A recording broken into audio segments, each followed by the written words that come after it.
அஸ்ஸலாமு அலைக்கும். இப்போ கேரளாவில் வயநாட்டில் நிலச்சரிவு ஏற்பட்டுச்சுல, அதில் முஸ்லீம்லாம் மௌத்தா போயிடுறாங்களே.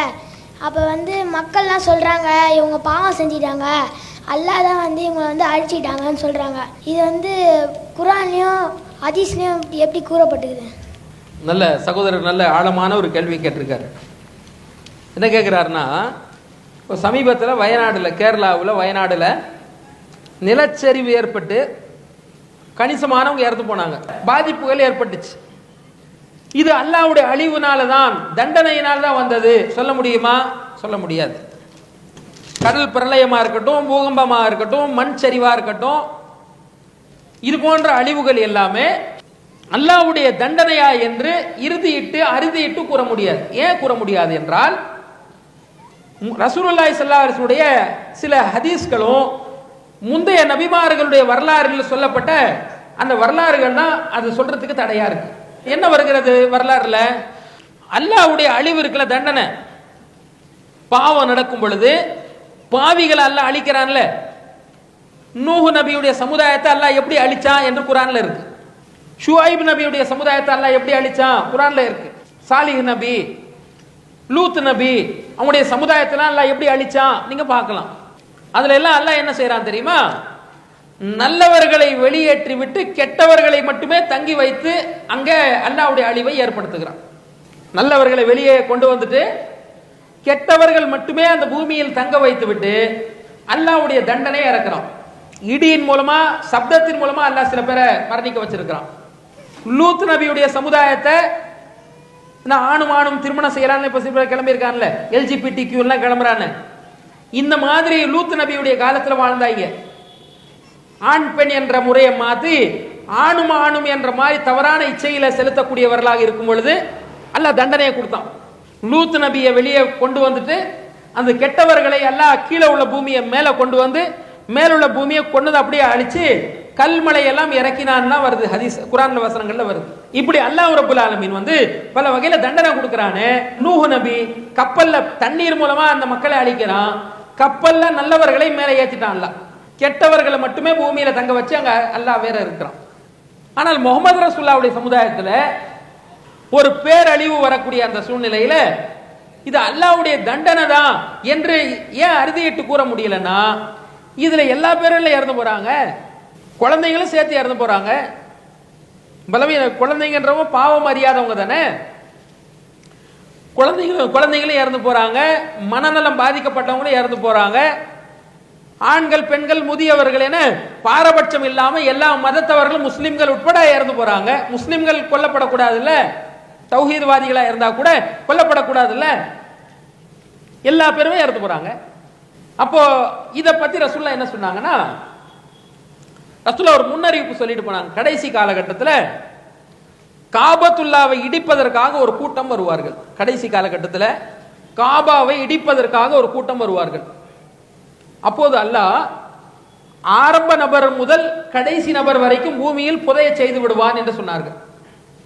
ஆரம்ப நபர்கள் முதல் இறுதி நபர்கள் வரை அந்த காபாக்கு அருகில யாரெல்லாம் இருக்கிறாங்களோ அவர்கள் எல்லாம் பூமியில புதைய செஞ்சிருவான்னு சொல்லும் பொழுது ஆயிஷா அம்மையார் கேட்கிறாங்க, என்னது அல்லாஹ் எல்லாத்தையும் புதைய வச்சிருவானா? காபத்துல்லா பக்கத்துல வியாபாரிகள்லாம் இருப்பாங்களே, முஸ்லிம்கள்லாம் இருப்பாங்களே, அவங்களாம் இதுல சம்பந்தமே இல்லாத நபர்கள் அங்க நின்றுட்டு இருப்பாங்களே அப்படின்றாங்க. இப்போ ரசூலுல்லாஹி ஸல்லல்லாஹு அலைஹி வஸல்லம் சொல்றாங்க, அவங்களும் சேர்த்துதான் பூமிக்குள் புதைய செய்யப்படுவார்கள், நல்லவங்களும் சேர்ந்துதான் பூமிக்குள்ள போவாங்க. காபத்துல்லா உடைக்கணும்னு வந்தானே அவனும் பூமிக்குள்ள போவான், கடையில வியாபாரம் செஞ்சுட்டு நின்றுட்டு இருந்தாங்களே அவனும் பூமிக்குள்ள போயிடுவான்.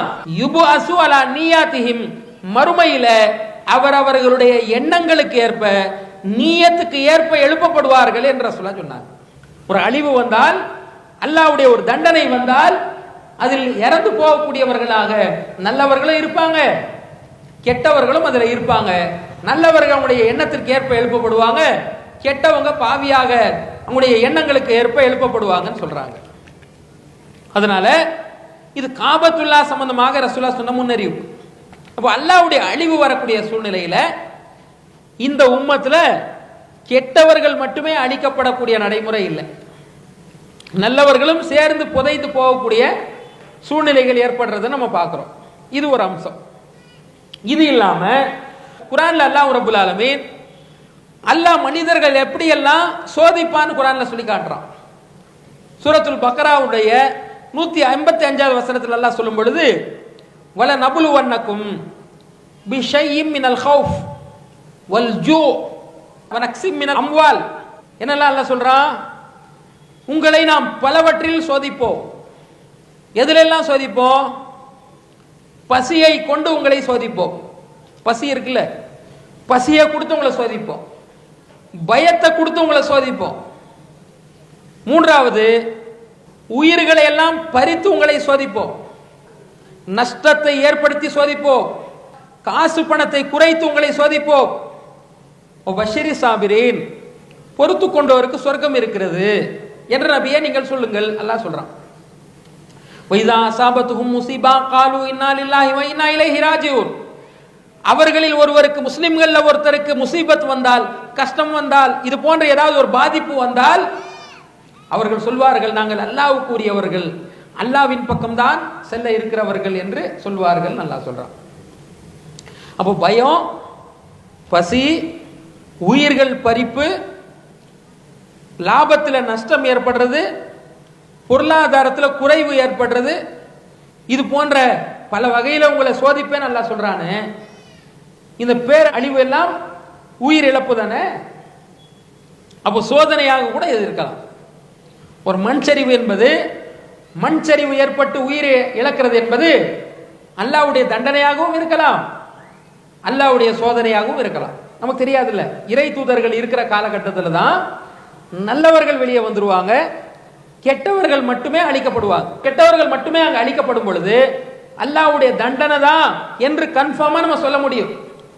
லூத் நபி சமுதாயத்துக்கு வந்தது அல்லாஹ்வுடைய தண்டனை தான் சொல்ல முடியும். நம்ம நூஹ் நபியுடைய சமுதாயத்துக்கு வந்தது அல்லாஹ்வுடைய தண்டனை தான் சொல்ல முடியும்.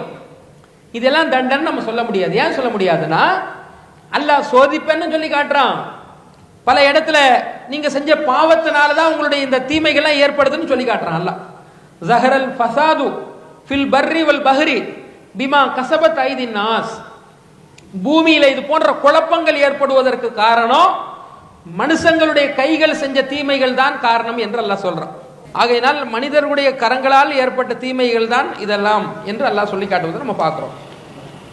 ஆக இது தண்டனையினால் வந்ததா, அல்லாஹ் சோதிக்கிறதுனால இந்த மாதிரி கொடுத்திருக்கிறானா என்பதற்கு திட்டவட்டமா நம்ம சொல்ல முடியாது. இது சோதனை தான் என்று சொல்ல முடியாது, இது அழிவு தான் என்று சொல்ல முடியாது. ஏனென்றால் இறை தூதர்கள் வாழக்கூடிய காலகட்டத்தில் தான் அது தெளிவாக தெரியும். அல்லாஹ்வுடைய அழிவு வந்திருக்கிறது என்பதற்கு இறை தூதர்கள் வெளியே நல்லவங்களை வெளியே கொண்டு வந்துருவாங்க, கெட்டவங்க மட்டுமே தங்க வச்சு அழிக்கப்படுவாங்க.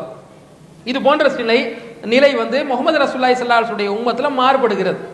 அதனால இது போன்ற ஒரு சூழ்நிலை வந்த உடனே மௌத்தானவங்க எல்லாம் நீங்க செஞ்ச பாவத்தினால தான் உங்களுக்கு தண்டனை வந்திருக்குது என்றெல்லாம் நம்ம டிக்ளேர் செஞ்சிட முடியாது. அதே மாதிரி இன்னும் சில பேர் தண்ணீர்ல மூழ்கி இறந்தவங்க எல்லாம் ஷஹீது, கட்டிட இடிபாடுகள்ல இடிஞ்சு இறந்து போனவங்க ஷஹீது என்று ஹதீஸ் இருக்கு. அதை எடுத்து சில பேர் கேட்கறதையும் நம்ம பார்க்கிறோம். மண் சரிவுல இறந்து போனவங்க கட்டிட இடிபாடுகள் இறந்து போனதுக்கு சமந்தான், தண்ணீர்ல மூழ்கி இறந்து போனதுக்கு சமந்தான் இது, எனவே இவங்களாம் ஷஹீது தான் என்று சொல்றாங்க. ஷஹீதுகள் என்று சொன்னால் சொல்லலாம், ஆனால் அவங்ககிட்ட ஈமான் இருக்கணும், அவங்ககிட்ட இணை வைப்பு ஷிர்க் இல்லாத நிலையில இருக்கணும். ஷிர்க் இல்லாத நிலையில அல்லாஹ்வை சரியாக அவர்கள் நம்பியிருப்பார்களே ஆனால் நம்ம ஆதரவு வைக்கலாம். டிக்ளராக என்ன செஞ்சிட முடியாது, நம்ம திட்டவட்டமாக அவங்களாம் சொர்க்கவாசிகள் என்று யாருக்கும் நம்ம சொல்வதற்கு நமக்கு அதிகாரமே கிடையாது. நபி ஸல்லல்லாஹு அலைஹி வஸல்லம் காலத்தில் ரசூலுல்லாஹ் தடுத்திருக்கிறாங்க. ஆயிஷா அம்மையார் வந்து ஒரு சின்ன குழந்தையுடைய ஜனாசா தொழுகையில பார்க்கறதுக்காக போறாங்க. ஆயிஷா ரலியல்லாஹு அங்க இருக்கிறாங்க, ரசூலுல்லாஹும் அங்க இருக்கிறாங்க. அப்ப ஆயிஷா அம்மையார் சொல்றாங்க, உஸ்ஃபூருன் மின் அசாஃபீரில் ஜன்னா, சொர்க்கத்தினுடைய சிட்டுக்குருவியில ஒரு சிட்டுக்குருவி செத்து போச்சு அப்படின்றாங்க ஆயிஷா அம்மையார். அப்ப ரசூலுல்லாஹ் சொல்றாங்க, ஆயிஷா சொல்லிட்டியா, இன்னும் மிச்சம் ஏதாவது இருக்கான்னு கேட்கிறாங்க. தடுக்கிறாங்க. உனக்கு அந்த அதிகாரம் கொடுத்தது யார்? சின்ன குழந்தையா இருந்தாலும் நீ சொல்லக்கூடாது யார் சொர்க்கவாசி யார் நரகவாசி நீ சொல்லக்கூடாது அப்படின்னு என்ன செய்யறாங்க நபி ஸல்லல்லாஹு அலைஹி வஸல்லம் ஆயிஷா அம்மையார் தடுக்கிறாங்க. உஸ்மான் பின் மதுஊன் என்ற ஒரு நபி தோழர், உஸ்மான் பின் மதுஊன் என்ற ஒரு நபி தோழர், அவர் வந்து நல்ல இபாதத்சாலி, நல்ல ஒரு தியாகி, ஹிஜ்ரத் மேற்கொண்டவர், பத்ரு போர்ல கலந்து கொள்ளக்கூடிய அளவுல ஒரு தியாகியாக இருந்தார். அவர் இறந்து போயிட்டார். ஒரு அம்மா என்ன செய்றாங்க, அவர் பார்த்துட்டு அல்லாஹ் அவங்களை கண்ணியப்படுத்திட்டான்னா ஷஹீத் தானே அர்த்தம். யார் முன்னாடி சொல்றாங்க? ரசூலுல்லாஹ்க்கு முன்னாடி. ரசூலுல்லாஹ் சொல்றாங்க, நான் நபி, எனக்கே நாளைக்கு என்ன நடக்கும்னு எனக்கு தெரியாது, இப்படிலாம் சொல்லாதுன்றாங்க. அதுக்கப்புறம் அந்த அம்மா வாய் முடிக்கிறாங்க, இவருக்கே சொல்லக்கூடாதுன்னா வேற நான் யாருக்குமே நான் சொல்றது இல்லை அப்படின்றா. அதனால உலகத்துல திட்டவட்டமாக யாரை என்ன செய்யக்கூடாது. மார்க்கத்துல பாருங்க, அல்லாஹ் யாரை சொர்க்கவாசின்னு சொல்லிட்டானோ, ரசூல்லா யாரை சொர்க்கவாசின்னு சொல்லிட்டாங்களோ அவங்கள தவிர நம்ம யாரையும் சொர்க்கவாசி நரகவாசின்னு சொல்லக்கூடாது. வெளிப்படையா பார்த்து நல்லவரா இருப்பார் முடிவு செஞ்சுட்டு போயிடணும், அவ்வளவுதான். வெளிப்படையா பார்த்து கெட்டவர் முடிவு பண்ணிட்டு போயிடணுமே தவிர அவருடைய மறுமையை இந்த உலகத்திலே என்ன செய்ய முடியாது, ஜட்ஜ்மெண்ட் செய்யக்கூடாதுன்னா எப்படி அப்துல் காதர் ஜீலானி அவுலியான்னு நீங்க ஜட்ஜ்மெண்ட் பண்ணீங்க?